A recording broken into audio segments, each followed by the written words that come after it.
Qendra Sinapsa është një vend ku dashuria dhe kujdesi bashkohen me profesionalizmin. Këtu fëmijët me nevoja të veçanta marrin mbështetje për zhvillim dhe integrim përmes terapive të ndryshme zhvillimore, logopedike dhe psikologjike. Me një staf të përkushtuar, Sinapsa punon çdo ditë që çdo fëmijë të ndihet i pranuar, i kuptuar dhe i aftë të arrijë potencialin e tij. Kjo qendër është një dritë shprese për shumë familje që kërkojnë mundësi dhe dashuri për fëmijët e tyre. Ardita Curi, përgjegjëse e qendrës Sinapsa, thotë se ne besojmë se çdo fëmijë ka aftësi unike që duhen mbështetur me dashuri dhe profesionalizëm. Kjo shoqat është hap këtë vitin e fundit, pasi që kemi funksionuar me terapi vetëm me seanca të shkurta, kështu me terapi me shumë fëmijë nuk kemi pasur qasje. Tani kohët e fundit që disa muaj, mund të them 7-8 muaj, funksionojmë në mënyrë të rregulltë si shoqat, pasi që këtu tek ne marrin terapi më shumë se 30 fëmijë. Ofrojmë shërbime si logopedike, defektologjike, si abaterapi, si terapinë të lojës dhe shumë shka tjetër për të gjithë kategoritë e fëmijëve. Pa marrë parasysh a janë fëmijë që mund të thuhet se janë fëmijë me nevoja të veçanta apo thjesht një shërgullim shumë të vogël siç është belbëzimi apo diçka tjetër. Një 60% i fëmijëve që vinë tek ne për terapi janë me autizëm, por 40% tjetër është që janë me një çrregullim ose vonesë në të folë, mund të them që nuk janë në pjesën e çrregullimeve të rënda, mund të them, është vetëm një çrregullim në të folë apo vonesë momentale në të folë, që kërkon vetëm një nxitje të vogël dhe fëmia gjithçka në rregull funksionon më pas. Kemi belbëzim, kemi edhe raste të tjera që janë persona në moshë, pas një sulmit në tru mund të kenë të humbur gjuhën, edhe ato persona vinë marrin trajtim logopedik, mirë por numri më i madh është tek fëmijët me autizëm. Kemi edhe me sindromin Down, të gjithë çrregullimet tjera, pa marrë parasysh sa të mëdha ose të vogla të jenë. Edhe pse tash kohët e fundit janë të dalë lloj-lloj çmëri të autizmit, më mirë po unë jam ajo që i besoj autizmi fituar dhe autizmi i lindur, sepse ka fëmijë që lindin me autizëm, me spektrin e autizmit, vetë se shkolla gradualisht shkon të rritet, ose me terapi zvoglohet dhe fëmia mund të bëhet funksional. Kemi nga ata që nga përdorimi i tepërt i anglishtes, telefonit, e kanë fituar një lloj të autizmit që është funksional. Që i themi autizëm i fituar. Ato funksionojnë kitë në rregull, mirë, por kanë elemente të autizmit që mund të diagnostikohen ose mund të thuhet se fëmia është me elemente të autizmit. Më e vështira është kur fëmijët janë të lindur dhe kur nuk pranojnë terapi në kohën e duhur. Edhe i lindur dhe i fituar kur pranohet terapia në kohën e duhur, në moshën më të hershme është shumë më e lehtë të trajtohet, si ne si terapeutë, gjithsesi edhe për prindin dhe fëmijën. Mirë, po më i lehti për të trajtuar është autizmi i fituar, pasi që është më lehtë se të jetë i lindur, çdo gjë që është e lindur është më rënd të trajtohet. Kjo fituar rënd në shkallë më të hershme është më lehtë edhe për ne ta trajtojmë, pasi që ende nuk janë zhvilluar të gjitha ato elemente që një fëmijë i lindur me autizëm mund t'i ketë në fillim të lindjes.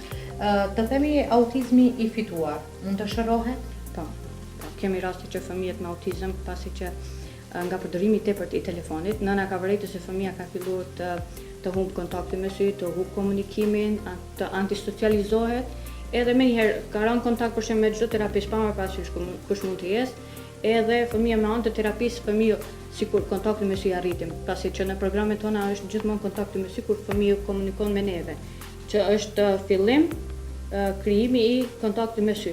Pastaj vjen komunikimi, pastaj edhe socializimi, pasi çdo fëmijë që vjen këtu shikon terapistë tjerë, shikon fëmijë tjerë. Si të themi, është patjetërsueshme që fëmijët të ketë kontakt me fëmijë tjerë. Edhe fëmijë automatikisht e krijon një farë socializimi. Të themi cilat janë shenjat e para të autizmit dhe në çfarë moshe vërehen këta shenja të autizmit të lindur? Të lindur. Fëmijët si bebe kur janë, për shembull, nëse ka elemente të autizmit të lindur, vrehen pasi që fëmia nuk din të gëzohet. Kur e shikon fytyrën e nënës, nuk din të qesh sikur fëmijët tipik të themi, pasi që fëmia kur ta shef nënën ato gugat me gugu, e shfaq një farë emocioni kur shikon nënën. Ndërsa fëmijët që kanë një autizëm të lindur, ata nuk ka se vrejnë një farë emocioni, ose çajnë në mënyrë të pandalur për diçka shumë, për arsye që nuk është arsye për të qartë, ose janë fëmijë shumë të qetë. Ka një lloj dallimi që nënat nuk mund të bëjnë saktësisht cili është autist dhe cili nuk është, pasi që ka diçka çajnë shumë, ka diçka që janë shumë të qetë si bebe dhe pastaj rriten ashtu gradualisht. Edhe kjo tjetra është që nuk reagojnë ndaj nga i gjurmave. Në gjithë e dim se edhe bebet kur e thirrim në emër ato reagojnë, bëjnë një farë lëvizje. Do të thonë ne mund të themi lirshëm se autizmi i lindur mund të vërejhet edhe në muajt e parë të lindjes. 8 muaj, 9 muaj, janë ato fjalët e parë baba, mama, e kanë ato gugat. Do të thonë ende pa i mbush një vit. Po, mund të vërehen, janë këto. Mund të vërehen. Sidomos tek emocionet, shfaqja e emocioneve. Socializimi, lëvizja e duarve, edhe pse nënat mund ta ngatrojnë pasi që fëmijët bebe këti kanë lëvizjen e duarve. Të gjithë e kanë këtë lëvizjen e duarve ose lujnë me duar. Të gjithë fëmijët që kam nëna që shqetësohen, që fëmijët nuk ka asgjë pasi që kanë shumë një ngjashmëri. Fëmia tipik dhe fëmia me autizëm në foshnjëri. Shumë ngjashmëri pasi të gjithë bebet luajnë, eksplorojnë trupin e tyre nëpërmjet duarve, prekin, luajnë me duar. Mirë po, fëmia tipik e lë me këtë. Fëmia me autizëm e vazhdon. Këtu është një farë dallimi shumë i vogël që nëna duhet të kenë vëmendje, duhet koncentrohen dhe të ndjekin televizjet. Jo çdo gjë që shikohet në media apo në Instagram ku do të jesë jo çdo sheh është autizëm. Ka sheh që fëmijët ecin në majtë të gishtave, edhe fëmijët tipik, po gradualisht e lojnë. Fëmijët me autizëm e vazhdojnë të rjetën. Ka edhe fëmijë autizëm që nuk e ka këtë karakteristikë. Duhet të kesh një farë shkallë 7 ose 8 karakteristika të autizmit që fëmijës mund të thush autizëm. Jo vetëm me kontakte me sy apo me lëvizje në majtë të gishtave. Nuk mund të themi me 2 karakteristika se fëmia është autist. Tu duhet të kesh një farë kujdese. Edhe se nëna shqetësohen shumë kohë të fundit. Një element sado i vogël mendojnë që fëmia e ka autizëm. Pasi shumica e nënave shkojnë te pediatri, menjëherë, po shumica e pediatrave tash i dinë disa nga karakteristika dhe i orientojnë tek ne. Por kam edhe disa nëna që më komunikojnë në Instagram apo thjesht në numër dhe më dërgojnë edhe video. Edhe jam shumë e hapur për këto, më mirë të më dërgohet një video, nëse nuk është mundësia që të vinë këtu të shikojmë direkt fëmijën. Me anë të videove, 2-3 video ne mund ta vrejmë nëse fëmia ka një element apo 2 elemente të autizmit, që mund t'i them është më mirë, ka një element 2, okay, nuk do të thotë që fëmia është me autizëm, por është mirë të ndjeket në terapi ta shikojmë. Jo patjetër të bëhet terapi e gjatë ose disa muaje. Nuk është patjetër, thjesht një vizitë direkte është shumë më mirë se një video ose thjesht një kontroll te pediatri. Më mirë vinë tek defektolog apo logopedi, shikohet fëmia, analizohet çdo lëvizje, çdo mënyrë se si vepron ai, pastaj merret një mendim më adekuat. Zakonisht, përveç me fëmijët me autizëm që mireni ju si shoqatë, keni edhe fëmijë që kanë probleme edhe në të folurit. Mund të na thoni se kur duhet një fëmijë të flet rrjedhshëm, ku vërejën ato që ky fëmijë ka problem në të folurin? Po, pasi shumë fëmijë tash, sidomos kohë të fundit, këtë problem në të folur janë të pasi që po përzihet gjuha angleze me gjuhën shqipe. Se kemi raste nga përdorimi i tepërt i telefonit, fëmia nuk mund të, edhe pse nuk ka asnjë problem tjetër që mund të themi që fëmia ka një problem që shkakton këtë vështirësi në komunikim. Asgjë tjetër përveç dëgjimit të anglishtës dhe komunikimit të fëmijët në ambjente socializimi komunikojnë në gjuhën angleze. Kjo është një problem që e hasim çdo ditë, edhe kjo e vështirëson procesin dhe zhvillimin e gjuhës të më tutje. Ka fëmijë shumë që vinë pasi që kanë përdorur telefonin dhe nuk e kanë zhvilluar të folurit më shumë. Kanë zhvilluar deri në atë fazën kur nuk kanë pas shumë kontakt me telefonin. Atëherë kur kanë filluar të kenë kontakt me anglishtën me telefonin, kanë stek, kanë mbet aty ku janë. Thjesht ka nevojë një nxitje shumë e vogël, për shembull 6 mujore ose 3 mujore, që fëmia të rikthej atë komunikim ose të zhvillojë më tutje, të pasurojë fjalorin e vet. Sa kërkojnë të dhemi ndihmë edhe prindërit, ndoshta shpeshherë hasemi edhe ne jemi fajtor si prindër ku të gjithkohës rrim me telefon në dorë dhe nuk punojmë as sa duhet me fëmijët dhe ne për t'i mashtruar zakonisht ndodh ka pa raste të tilla kur një fëmijë nëse nuk han ushqim diçka u japim telefonit thjesht të hajë ushqim. Këtë problemi çdo ditë. Vet jena nona dhe hasemi çdo ditë me këto probleme që fëmijë e ka shumë të lehtë si të bëjë një detyrë apo diçka tjetër me anë të telefonit apo televizorit. Se dallimi nuk ka asgjë dallim televizori me telefonin. Domi bëhet njësoj. Dikush thotë po, okay, nuk e përdor telefonin, po e përdor televizorin, është i njëjtë. Fëmia e vetëm shikon edhe asnjë feedback tjetër nga televizori apo telefoni nuk mund të merr. Janë vetëdijsuar, shumica e nënave të reja janë shumë më të vetëdijsuar se ato të kohës më të hershme, mund të them. tani nënat shikojnë më shumë, janë përballje çdo ditë me këta fëmijë, edhe gjithmonë nga ajo frika që fëmijë mos të fitojë autizmin apo mos të hyjnë në spektrin e autizmit apo çrregullim më të madh, komunikojnë më shumë me ne. Vinë nëna që vetëm të shikojnë si kontroll, ta shikojnë fëmijën është në rregull. Një problem shumë i vogël e bëjnë shumë alarmante, por atë ceka që jo çdo sen, jo çdo gjë që shikohet është e vërtetë, jo vetëm një lëvizje e duarve apo e ecje këmbën është autizëm.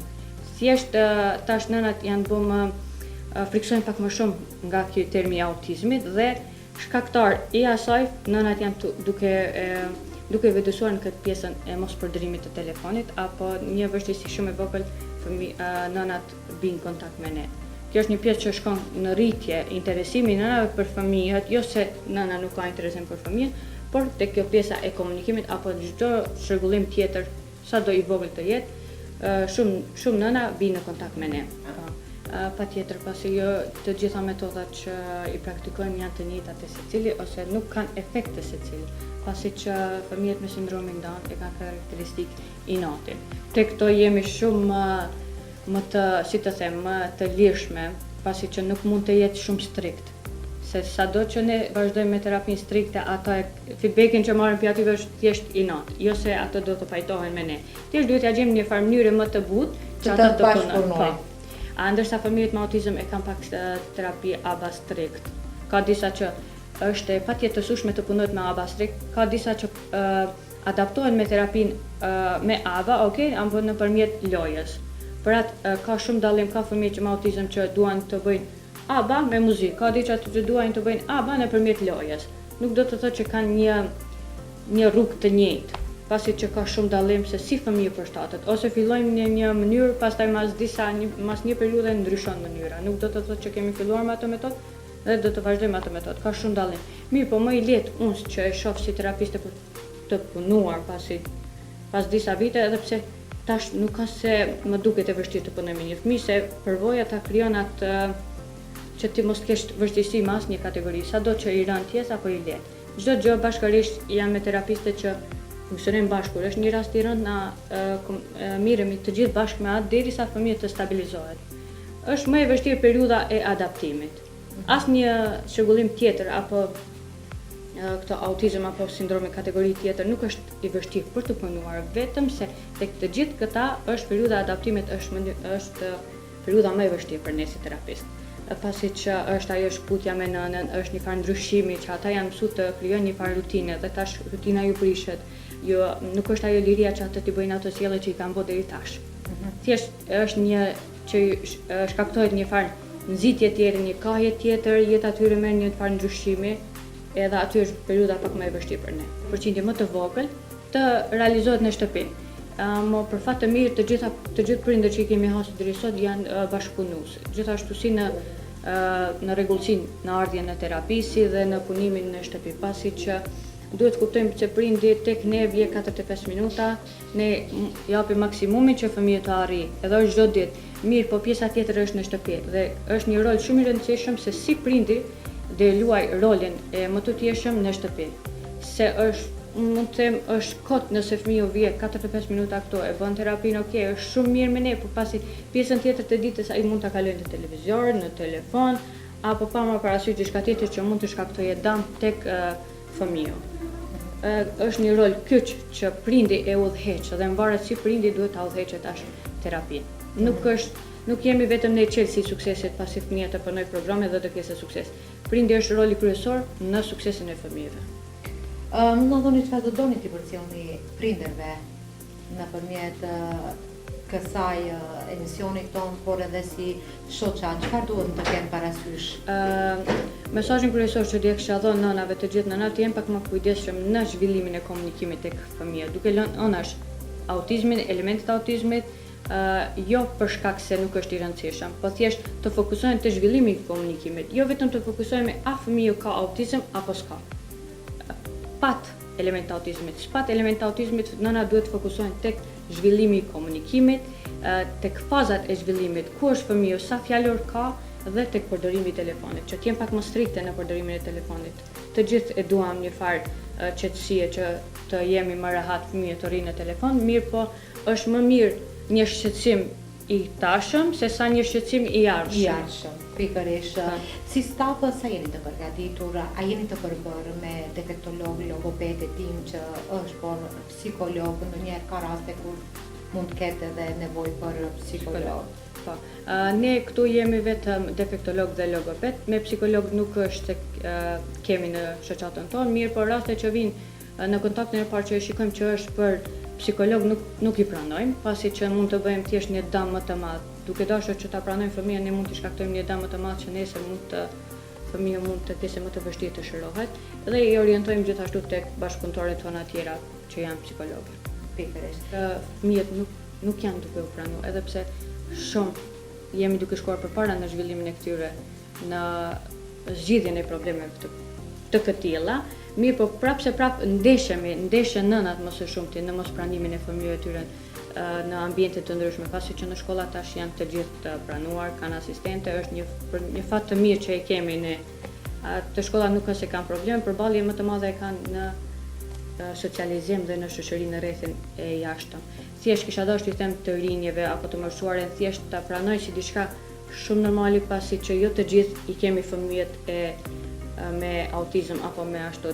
Ka edhe raste që na i kena fëmijët tipik, i kena pa asnjë vështirësi, po thjesht edhe fëmijë jonë duhet di se si të ketë një qasje me fëmijët që kanë një çrregullim sado të vogël. Thjesht nënat në shtëpi duhet të komunikojnë me fëmijët që nesër ata nëse hasen në shkollë me një fëmijë me nevoja të veçanta ose thjesht me një belgjem të dinë se si të përshtaten me ta, jo menjëherë të shkojmë tek bullizimi. Kjo është një çështje për të funksionuar shoqëria sado pak më mirë, mos të themi shumë mirë, thjesht të komunikojmë me fëmijët, të njoftojnë fëmijët se çfarë fëmijë tjerë ekzistojnë në shkollë dhe me çfarë mund të përballen, që ata mos të bëhen bullizues, të themi, ose thjesht mos të bëhen antisocial me çfarë do fëmijë që hasen. Defektologja Linda Sahiti thekson se puna me fëmijët me nevoja të veçanta është e vështirë dhe kërkon durim. Mirë po, kur ajo bëhet me përkushtim dhe dashuri, rezultatet janë të dukshme dhe shumë domethënëse. Vështirë është mjaft, por me punë dhe me dëshirë arrihet gjithçka. Pjesa më e vështirë është njëherë kur vjen fëmia është pjesa e adaptimit. Kemi raste ku fëmia i zgjat deri 2 muaj derisa të adaptohet. Momenti më i gëzueshëm si terapist është kur e shohim se fëmia ka rezultate. Arrin rezultate pas një kohe të gjatë. Kemi fëmijë që minimumi kanë 6 muaj që fillojnë terapinë dhe rezultate nuk shohim, por pas 6 muajve kemi rezultate të mjaftueshme. Qendra Sinapsa vazhdon të dëshmojë se dashuria, përkushtimi dhe profesionalizmi mund të bëjnë ndryshimin në jetën e fëmijëve me nevoja të veçanta. Çfarë është ky? Kivi. Bravo Ela. Po kjo çfarë është? Të lumt. Kjo? Bravo. Po kjo? Bravo Ela. Kjo çfarë është? Më trego edhe një herë çfarë është ky? Kivi. Bravo Ela, cake. Të lumt. Të lumt. Shkon gjyrën e kuqe. Shkon gjyrën e kaltër. Bashkon gjyrën e gjelbër përsëri. Bashkon gjyrën e verdh. A je gati? Hajde duar bukurin mbaj? Sjar, hajde thuj shkronjën S. Sa. Të lumt. So. Bravo. Si. Të lumt, shoku. Se. Bravo. Su. Të lumt. Shkronjën R. Ra. Bravo. Ro. Të lumt. Ri. Të lumt, sa bukur. Ro. Bravo. Çake dorën. Çake. Bravo shoku, të lumt. Fal stafit të saj të përkushtuar dhe bashkëpunimit të ngushtë me familjet, çdo ditë është një hap drejt përfshirjes, zhvillimit dhe një të ardhmeje më të ngritur për këta fëmijë. Sinapsa mbetet një shembull i gjallë se kur puna bëhet me zemër, rezultatet janë të jashtëzakonshme.